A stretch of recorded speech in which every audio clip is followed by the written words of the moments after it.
patient records, that the patients are willing to share their data for research purposes. And it's the government or the health authority, the custodian of the data, that are paranoid about it. The reality is that the patients are, and there's a study showing this, the patients are willing to share their data when they need assistance. So if you go to the hospital, you ask the patients, can I use your data? They will look at you. Why, aren't you not already using it? They'll be surprised. However, later on, when they don't need that assistance anymore, when they're healthy, 10 years later, you ask them that same question, they would say no. Or a big majority will be reluctant. So the opinion about sharing or not sharing this privacy changes with time, depending upon our situation. So it's not that simple of a solution. I'm sure. Hello, Marina Sokolova. I work in machine learning at the Institute of Big Data Analytics. And one of my research is in data privacy protection. So I want to make sure that I could capture the audience. A while ago, I had direct communication with general public. It was, how many of us from Ontario? Ontario, yeah? No. Okay, yes. There is a Television of Ontario program, The Agenda with Steve Payton. It reaches out to the general public, and there was a panel, Invasion of Algorithms. So we were supposed to scare people. And the scare I did. Okay, the situation is very simple. Right now, very simple. All the correlation algorithms, so basically, naive-based algorithm that uses simply characters can attribute authorship with a F-score 97% based on the publicly available data published in online forums. That was a hardcore result. Why I'm saying this? I didn't hear after that many people decided to skip publishing and contributing in online forums. So this means that many people, they simply don't care if we can identify them with the F-score 97%. It's a very high score. So that's what I'm saying. Perhaps a value of privacy and personal identification could be very different. Maybe risks would not always be the same. So I think it's one of the biggest issues. How important is privacy for different types of population and in different situations? That's what my point. Thank you. Right, so I just wanted to mention something to do with issues of the data ownership. A project I've seen in Europe where a research group has gone into a partnership with a major retailer, kind of like Costco, and they have simply appealed to the clients to volunteer their purchase data, of course anonymized, and their mobility data from their phones for research. Of course, there were guarantees of data being anonymized and so on, and people could sign up voluntarily to offer the data, and they had quite a bit of intake. So, it's an interesting phenomenon where people, if they are told what the data is for, will agree to share it. Well, perhaps today, maybe not, as Osman says, maybe they will change their mind next year, but if you show them the results, you show them the sort of larger benefit, then maybe this is something that people will be generally willing to do. Maybe that's, in a certain way, where the future is. Realization that the ownership of the data is with the individual, and if this individual releases it, then this data can be used. What kind of biases are introduced by having only the people that agree to have their data? And that just reminds me that big data means almost all the data, but the biases of what we don't have is something that we need to talk about a lot. I'm not seeing a lot of limits of analyses where data have been generated from and all of this, because that's right, the people that are willing. So those Yeah. who are sick say no, and those who are not sick say yes. All right. Anything? Maybe it's time we hear from all of you. And it's probably people that wanted to add to the discussion.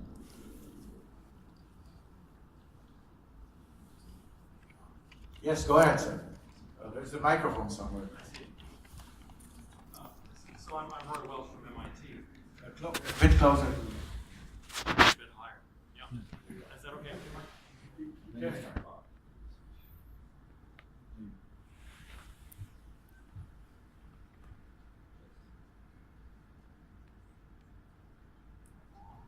It is on. Now it's on. Okay. Roy Welch from MIT. I've been doing a lot of work with repurposing of drugs. You see, a drug is given for one indication and actually helps in another situation. So we really would like to have your data. And we're talking about companies having a sunset clause somehow where, you know, the data gets released.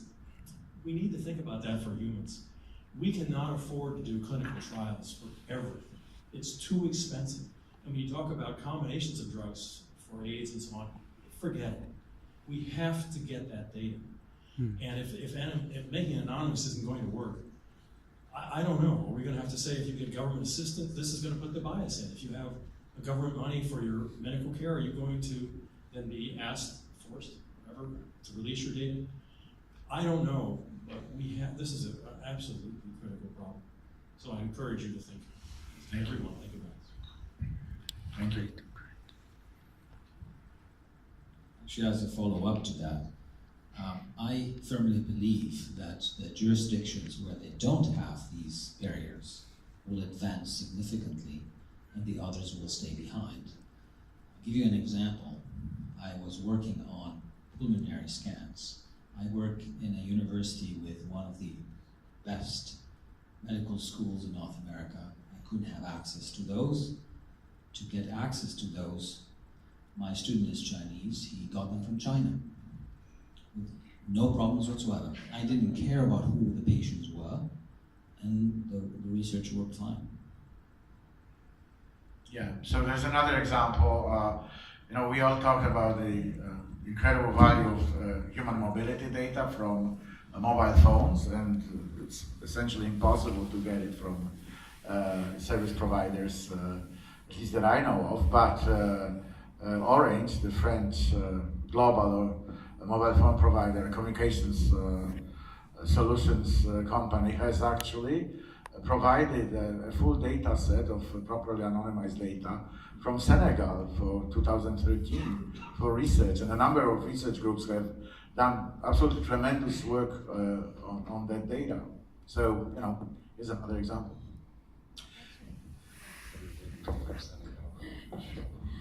I have this example actually to show how important this data ownership.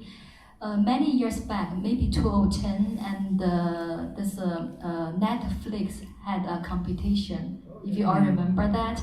And they do give this $1 million if you win of whatever this threshold. Actually, they just want to predict this, the rating, the movie rating. Actually, that is very successful, this competition, and they plan to have this the second one. They do this release the anonymized data. Even the movie, they don't tell you what this movie it is, just use this code to represent it. And this user ID is just only ID, you don't know who they are. But actually, they got a lot of lawsuits after this first competition, and then they cancel the second competition. That is kind of the lesson that's for the industry learned. Actually, even though we claim the data is kind of anonymized and this, and people could figure out a way, and especially with the current this kind of big data, right? You can get the different data sources, and then this they didn't want to take the risk, just get more lawsuits, so they cancel the second competition. So just this comments.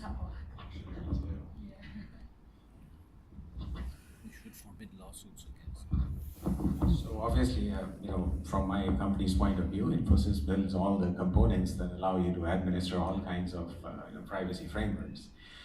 But you know, I think I would say something that, so from the research point of view, I think it's obvious for that data should be, you know, shareable, research reproducible scientific method and all that.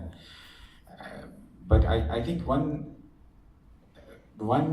historic parallel we can see is about, let's say, the credit cards, right? The credit card, Visa and all that network was a chicken and egg problem.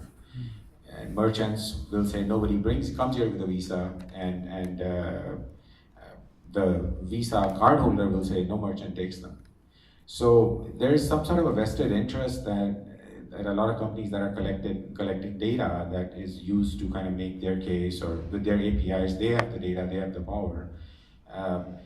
So I think that is something that needs more thought and on what should be the right sort of policy for that someone is collecting data and they are just using this to kind of enrich themselves, or what are you relying on today? We had a storm warning last week where I live. It went to Vancouver instead, but Comcast sent us an email that the power may not be there and Comcast won't work. So I thought Comcast is pretty much a monopoly now, and they are relying on the infrastructure that is provided by taxpayer money. So I think these days there are more and more of these kind of interconnected, complex things on what are you counting on, and what if that goes away? Does your whole model collapse? In this, I'm only talking in the sense of collecting data to commercialize something, to offer a service, and I think that's something I wanted to share.